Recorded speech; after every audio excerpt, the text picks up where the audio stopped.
Welcome, everyone, to All Sides. I'm your host, Danny, where no topic is off limits, no truth is watered down. From the pulpit to the podium, from the court to Congress, we break down faith, sports, politics like nobody else. This is a show where bold opinion meets deeper conviction, where the culture meets the kingdom, and where the truth always gets the last word. So buckle up. This is not just conversation. It's real talk for real people. So let's get into it today. Just want to wish everybody a happy Monday and a great start to your week. I just want to say also thank you for everyone who has given All Sides with Danny a follow. If you have followed us on social media platforms like Facebook, Instagram, TikTok, X, and on all podcast streaming networks, I appreciate you. Every download, every listen, every like. We can't be successful without you listeners. And so I appreciate you being there and giving me your time for a few minutes every week as we discuss some of the hot topics that we are facing as a nation and as a people. But before we get into this episode here today, some of the headlines that really caught my attention in the past few days. Well, one is the Epstein files. I guess there's not much to talk about there because there is no Epstein files. So that's kind of dead in the water.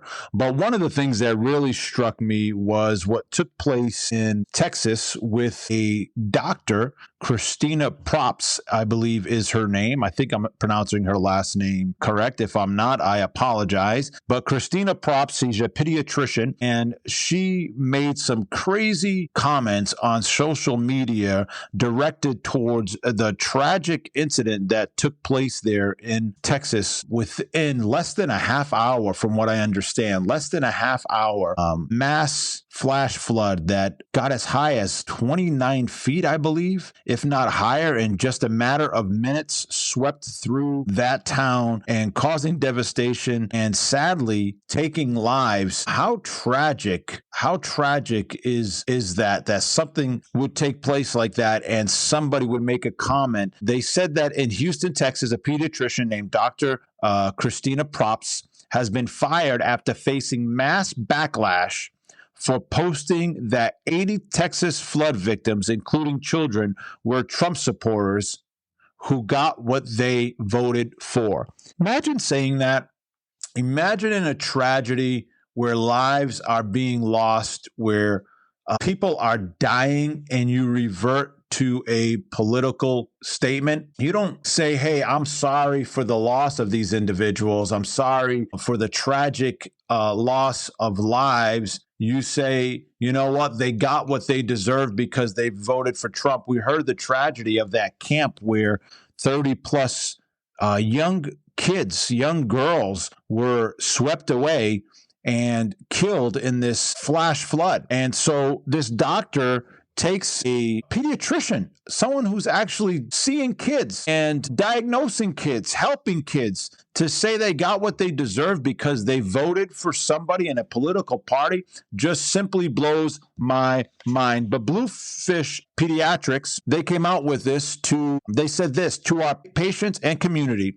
This past weekend, we were made aware of a social media comment from one of our physicians. The individual is no longer employed by Bluefish Pediatrics. As we previously mentioned in our original statement, we strongly condemn the comments that were made in that post. That post does not reflect the values, standards, or mission of Bluefish Pediatrics. We do not support or condone any statement that politicizes tragedy, diminishes human dignity, or fails to clearly uphold compassion for every child and family, regardless of background or beliefs. They went on to say, we continue to extend our full support to the families and the surrounding communities who are grieving, recovering, and searching for hope. Sincerely, Bluefish Pediatrics leadership team. I think it's tragic that we are living in a society today when tragedy strikes, we start blaming political parties or political sides. Like being a Democrat or a Republican or an independent or libertarian or whatever banner you come under shouldn't be a foundation you stand on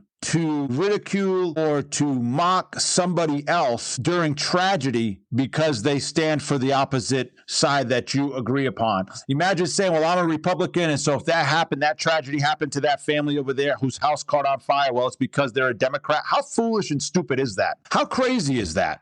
And then we wonder why figures, call certain parties a mental illness. Because who would wish death or say the reason for their death is because they voted for a certain politician? That just blows my mind to think that way. But I guess that's what makes America what it is. We get to voice our opinions. We get to speak on all sides of the issue, whether it's right or wrong. And in this case, this doctor was wrong to state that. Imagine going in there, if you're a Republican or if you're an independent, if she has those thoughts about somebody because of a political affiliation, I don't want that person looking or taking care of my kids. That just blows my mind.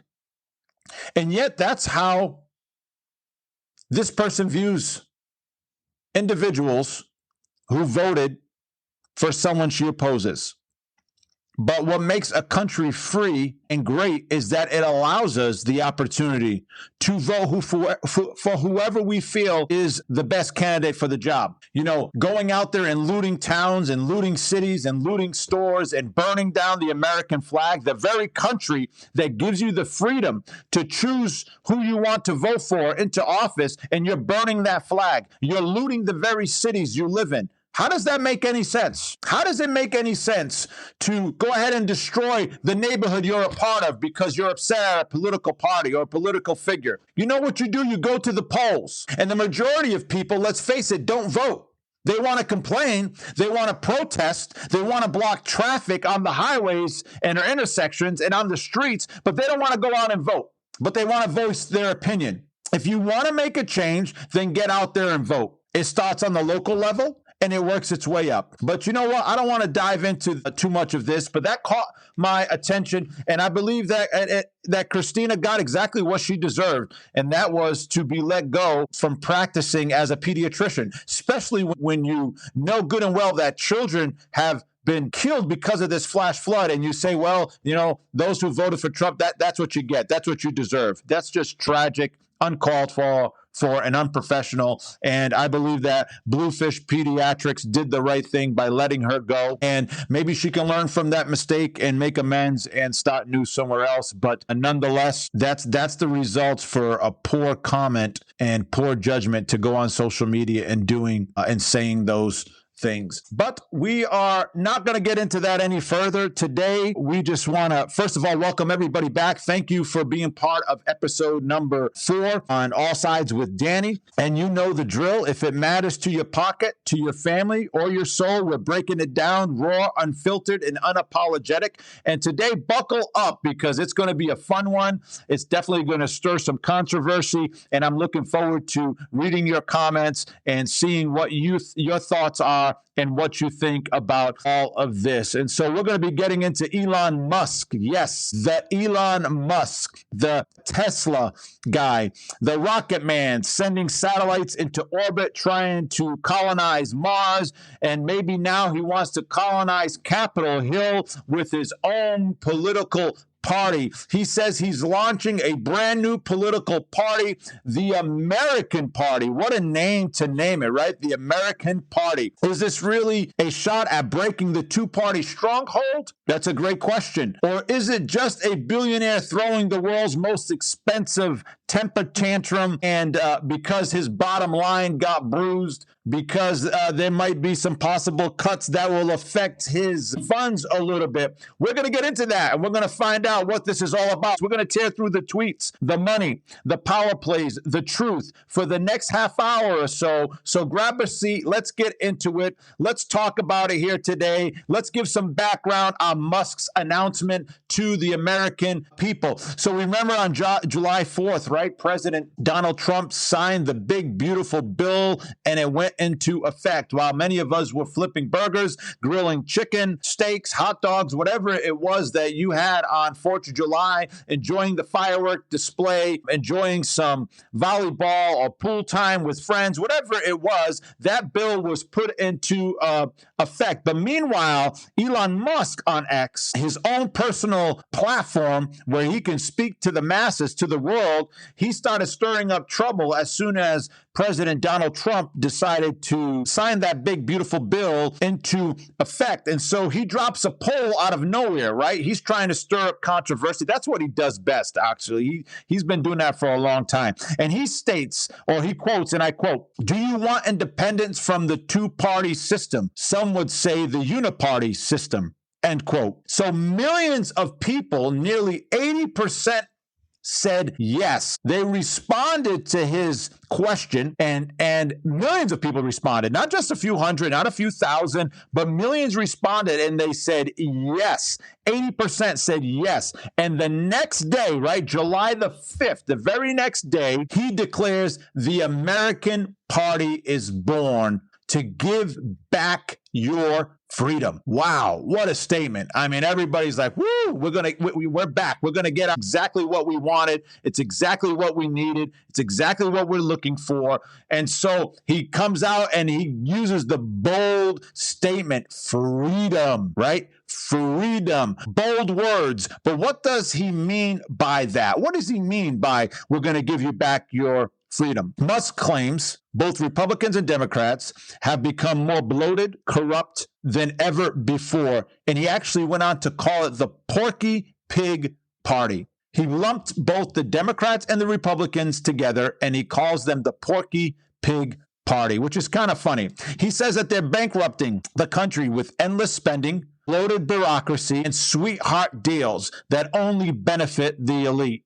His biggest gripe lately, though, a monster spending and tax cut bill pushed by President Trump, over $3.3 trillion, which Musk claims is sending America off the financial cliff, that it's going to just send us into a spiral that we'll never get out of. Now, here's where it really gets juicy, though, ladies and gentlemen. Remember that Musk and Trump were best of friends, right? They used to be, the best of friends. Remember the memes during November and December of them two? One was, Captain America, and the other one was another Avenger. Sorry, I'm not really into the whole Avenger thing, but, they both were displayed as these Avengers that were going to fight the bad guys and bring peace to the world. Musk was one of Donald Trump's biggest bankrollers in 2024, helped Donald Trump secure this election. It was a lot closer than some people really even realize. And I think with Elon Musk coming over and supporting him and endorsing him, it was a big boost. He cozies up to the White House, right? He gets right in there with them, and they're practically joyriding in a Tesla on the front lawn of the White House. They were just buddies and enjoying the good time there on the White House South lawn in their electric cars. But now we see Musk is raging because the bill slashed green energy incentives, a direct gut punch to his company. Right? So Elon Musk going off the charts and, I'm going to form this new American party. Why is he upset? Because this bill is affecting him now. It's affecting his pocket. Tesla will be affected by this bill slashing the green energy incentives. And so now he says, I don't like it. This new party about the American people, we are going to be set free. I'm bringing you guys freedom. Is it really about a party to give the American people, the middle class, the lower class, freedom? Or is it really about profit? Is it really about Elon Musk making money? Is it really about him stopping, what's happening for his own personal profit? So Trump's not taking it quietly. Listen, we knew these are two alpha males. Whether you agree with them or not, they're two alpha males. You know good and well, Trump has very little filter. When he gets off script, you just don't know what's going to come out of his mouth. Right? Let's be honest. And so you knew good and well that Trump was not going to just keep his mouth shut with, Musk declaring he's going to start a new party. And so what happens? He's mocking Musk now, saying he's gone off the rails, even threw out threats to deport him. And yes, Elon Musk is, in fact, an immigrant, but let's be real here. That's just a political flame throwing. That's just Donald Trump being Donald Trump. He says things like that all the time. He's just, he's far out, and that's just what he does. He says things that get media attention, gets hashtags on social media, and gets people talking. So now, meanwhile, Musk is out here calling himself a tech-first budget-slashing centrist, fed up with government waste, right? So he's just fed up. I'm fed up with the government waste. But again, is this really a crusade for the people, or a revenge mission against Uncle Sam, who took away his EV, incentives and treats that he was enjoying? I mean, is he really being sincere about this? Is he really wanting to help the American people?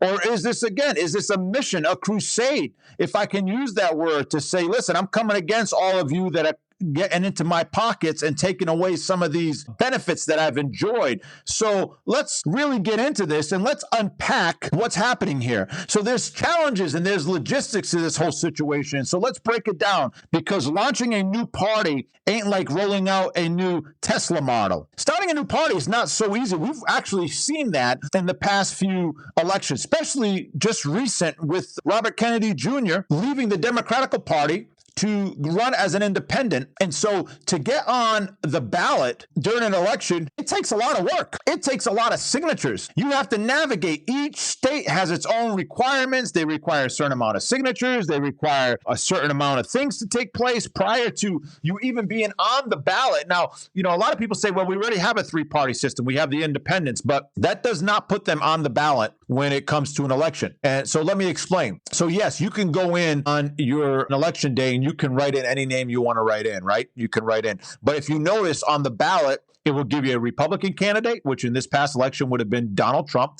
And then it will give you a Democrat candidate, which was Joe Biden. But there won't be a third candidate. There will be someone you can write in. But to get on the ballot on that particular state you're in, you have to get a certain amount of signatures. Robert F. Kennedy, believe it or not, had 23 states. Robert F. Kennedy announced he was suspending it. When he announced he was suspending his independent presidential campaign to endorse Donald Trump on August 23rd, he was on the ballot in 23 states, and he went through hell to be on those ballots. Signatures and going to court and all kinds of things, and the amount of money that gets involved that you have to invest to get on the ballot and to create a third party is very, very difficult. Now, we know that he came under the independent, right? That's what he was running as an independent. But Musk altogether now, he wants to name and have a completely different party. So launching this new is not an easy thing.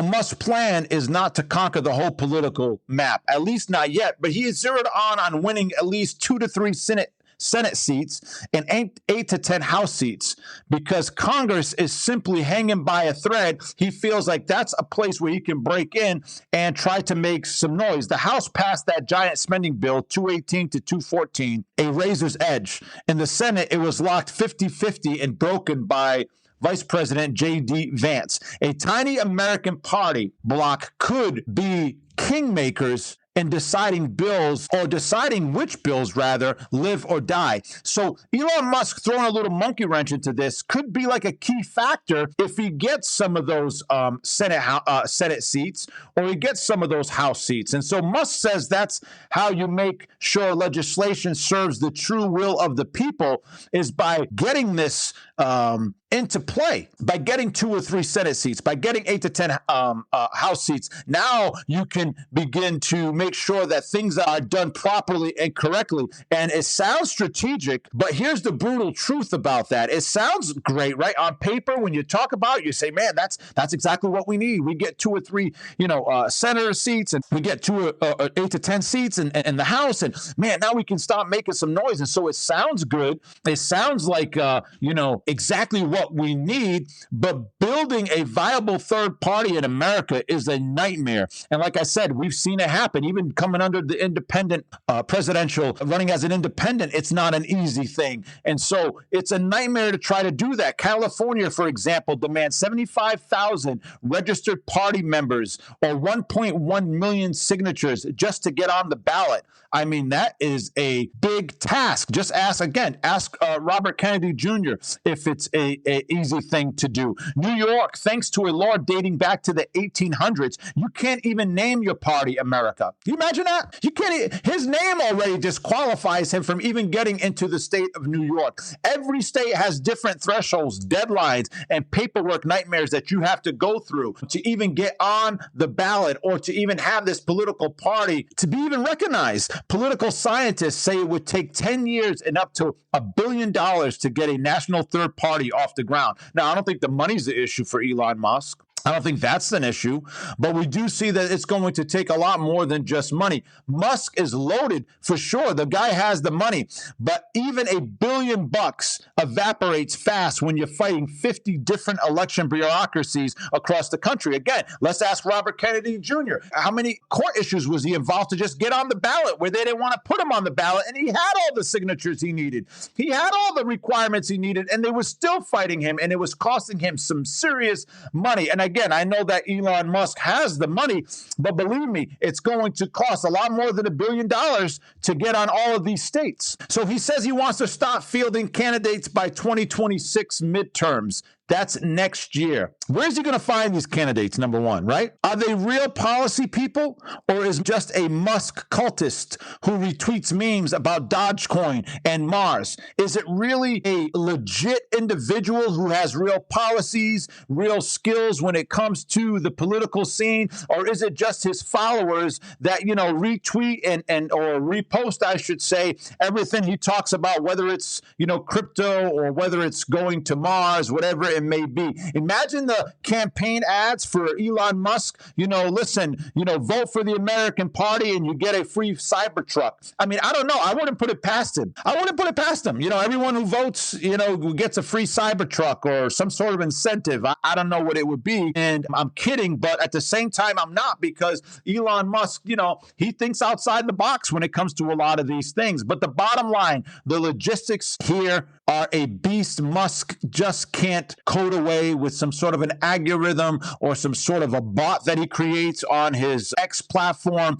It's something that he just can't, figure out himself. There's a lot of moving parts here that's going to require some serious dedication and commitment to see come to pass. Let's crack into the voters, because this is where it gets really messy. Musk claims 80% in the middle class people who hate both parties and want something new. So he's claiming 80% of Americans in both parties want something new. But who exactly are they? Who exactly are these 80% that Elon Musk is claiming wants there to be a third party? Is it disgruntled independents? I know that a lot of independents are upset right now. They're upset about how Robert Kennedy Jr. left them and chose to endorse President Donald Trump. There is a huge independent movement that very much could cross over to this American party that Elon Musk is trying to get off the ground. Libertarians are tired of government reach, so they could join him. Or is it just X users, right, who live off his hot takes and off of his posts on X? Is it that group? And I'm sure, again, there's millions of those, because we've seen that when he went out there on July 4th and talked about, having a new party, and millions of people responded that, yeah, they would love that. So is it disgruntled independents? Is it libertarians? Is it his X following, which is huge, that says, yeah, we'll go for Elon Musk's hot takes and jump on this bandwagon for this third party? A recent YouGov poll says about 40% of voters would consider backing a new Musk. Imagine that, 40% said they'll consider backing him. I mean, that's not a bad number, but consider this. Backing somebody and actually showing up to the polls on election day is two different things. A lot of people would back something I mean, I heard people say they were going to back Robert Kennedy Jr. I heard people say they were going to, I'm just going to vote for Kamala Harris. Other people said they were going to vote for Trump. And then those were the same people who didn't even go out to vote. They said, well, at the end of the day, it doesn't matter. It's just a waste of time or whatever it may be. So a lot of people commit that they say, hey, yeah, I'm going to vote for this. And then they never show up to the polls. And so that's something huge to consider. Plus, X is in America. Ladies and gentlemen, X is not America.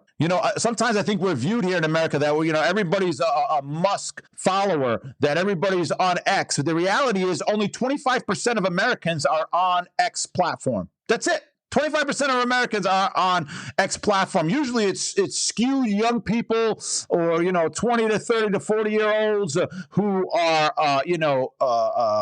obsessed with crypto and, thinking that they're going to actually get rich off Dogecoin. Like, give it up, folks. I mean, maybe I'll stand corrected someday and you can go back to this episode and say, how wrong I was. But whatever. I'm not even going to get into that. That's a whole other conversation for another day. But I can tell you this much, that the grandma in Wisconsin is not on X following Elon Musk's memes and tweets about Mars and rockets and crypto. So it's only 25%. Okay, of America.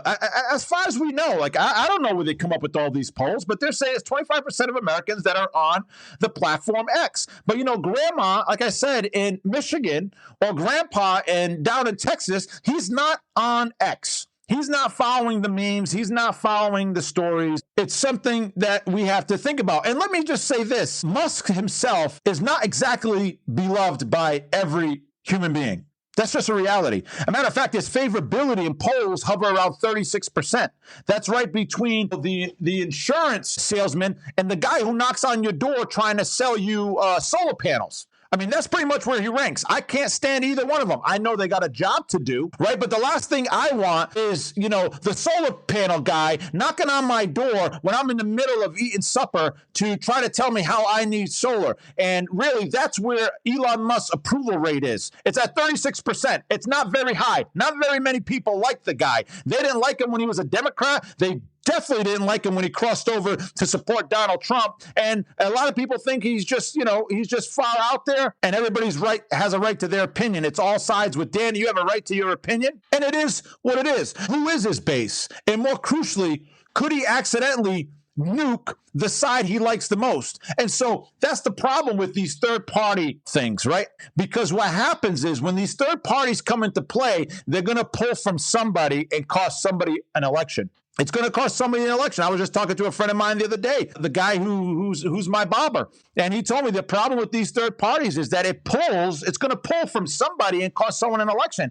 And so Elon Musk doing this, if he's not really serious about it, what he's going to do, he's going to end up hurting a Republican or a Democrat candidate from getting into the White House. And that could cause a huge ripple effect for either party, right? And so here, there's the spoiler effect, right? And I think Musk likes that. He likes the fact that I could be the spoiler on the next election. That's his threats. That's what he lives for, right? I'm going to be a spoiler. You want to do me wrong? You want to come after me? Well, I'm going to cause such a ripple effect here that it's going to cost you the Senate. It's going to cost you the White House. And that's his whole mission here. And so if Musk's party, let's say, for example, pulls 5% or 10% in a tight race, that could flip the seats. And that's what Ralph Nader did with his 2.7% that he received. That likely cost Al Gore that presidential election against George W. Bush. How many remember that? Yeah, it was Ralph Nader's 2.7 that cost Al Gore that election. That election came down to the wire. Remember all the stuff took place in Florida with the counting, and this wasn't counted, and that wasn't counted. We waited weeks and weeks and weeks, and ever since that election, we still wait weeks and weeks now to find out who our president is. Except in this last election, it was pretty clear that Donald Trump won the election. But that's what took place. And so Al Gore would have won that election if it wasn't for Ralph Nader. And so he swung that 2.7%, made a difference, believe it or not, in a tight race between Al Gore and George W. Bush. And to that end, George W. Bush did win that election. And so we see the effects that could happen. Most analysts think that Musk's voters come from the Republican camp, tech-friendly, anti-regulation, and anti-tax. And that's very possible. That's very possible, right? We say the Republican Party is the rich party. It's the party for the rich. Again, very debatable, right? If he siphons off even a sliver in swing districts, it could give Democrats the majority, right? So if he gets some of those Republicans that would typically vote party to jump on his bandwagon, what does that do? That gives the Democrats the advantage. So you see what he's doing here? You see how dangerous this could play if you're a Republican, or if you're a Democrat, it could benefit you. If you're a Republican, this is not a good thing that this guy's deciding to throw out this, third party option here. It could cause an issue. It could cause a problem for the Republican. So he's playing this 5-dimensional chess match, right?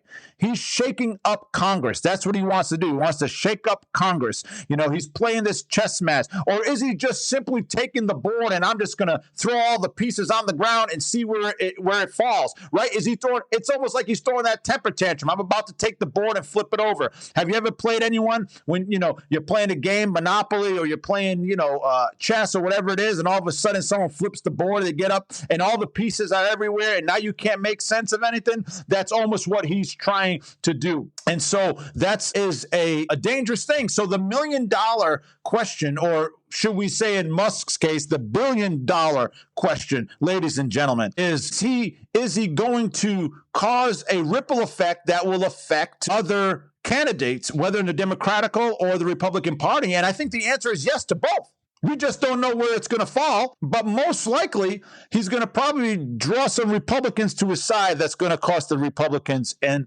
the future. And so is he forming allies or is he forming enemies? Now let's stir the pot a bit more by talking about Musk's cast of characters, right? Some of the people that are backing him up. Curtis Yarwin, a blogger who basically wants to replace democracy with a techno-monarchy. Musk often retweets this dude, and this guy is wild. Right, this guy doesn't want democracy, man. He wants like a kingship. And these are some of the guys. Look him up. Look up Curtis Yarwin. I don't got time to get into it right now, but look him up and see some of the things he says. It will blow your mind. And these are some of the people that are aligning with Elon Musk. What about Mark Cuban, right? Another billionaire with a midlife political itch for whatever reason. He's always popping up somehow in politics. And now he's backing Musk and offering to help with ballot hurdles. But Cuban also backed Hillary, right? In 2016, he backed Biden in 2020. And so what's his angle on this? What's his side on this? Is it just to stroke his ego? I mean, your guess is as good as mine as well now why Mark Cuban is jumping on the Elon Musk train. But I'm sure there's something behind the scenes there. And with an ego like Mark Cuban, you just never know what exactly is going through his head. And then you have the haters, right? You've got the haters. Trump's out there calling Musk a loser, saying third parties are doomed. Then you got Mitch McConnell, the king of the political swamp, right? I mean, this guy's out there and he's saying, Musk's good at cars, not coalitions. Cold, but not entirely wrong. The statement that he's making there, I would again, Mitch McConnell. I mean, I think he should have retired or stepped down years ago. But he's out there throwing jabs at Elon Musk. I mean, the man's out there swinging and letting Elon Musk know what he thinks about him. But still, Musk's got an army on X that sees him as the next revolutionary hero, right? Again, the Avengers, right? The Captain America. He's the Captain America that's gonna save the world, the new hero for the revolution that's coming to the United States. Can he turn memes and retweets into real votes, or is it just another digital echo chamber? I don't know. That's the drama, folks. Half the country thinks he's a visionary genius. People think he's just a genius. I mean, the guy's sending rockets to Mars. He's going here. By this date, we'll be here. And by this date, we'll be there. The other half thinks he's a Bond villain who'd sell his grandmother to Mars for a tax break. And that's very true, too. So you have this mixture of people. He's a hero. He's a thief. He's a con. He's great. He's a genius. He's an idiot. And, everybody has their opinion on this guy. But where do you stand today? That's what All Sides with Danny is about. I really don't have necessarily a side on this. I think I brought my points across pretty clearly of what I think a third party would do to, the Republican or Democrats. It's going to affect one of them. It's going to cost one of them to win an election. Yeah, do we need a third party system? Yes, on paper, it sounds good. I mean, and we do have a lot of independent candidates that often fall under a Democrat or a Republican card.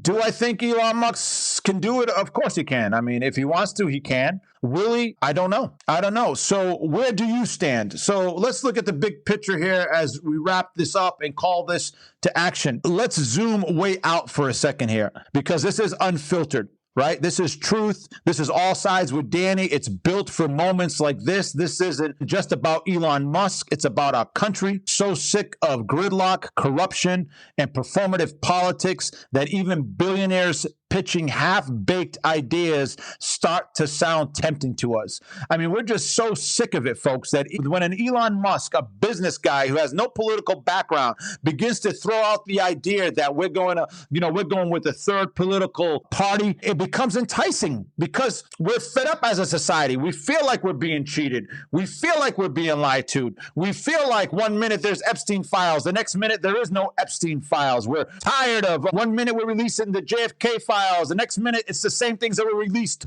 30 years ago. 1 minute, we're, peace. And the next minute, we're in war. 1 minute, we're, lifting tariffs. The next minute, we're putting tariffs back on. It's like all over the place, right? And so it appeals to us when someone says, yeah, I'm about to launch a party for freedom, for the people. But, ladies and gentlemen, so let's face it, folks, we've got $1 trillion deficit, a Congress that can't pass a basic budget without fistfights. We have people in America, from those just old enough to vote to the very oldest, who lack trust in politicians, less and less every day. We lack trust in politicians. I trust politicians as much as I trust the privacy policy on Facebook, right? I don't trust any of those things. That's how much I trust these politicians. And even now, just some of the stuff that I see happening, it blows my mind. It gets me angry.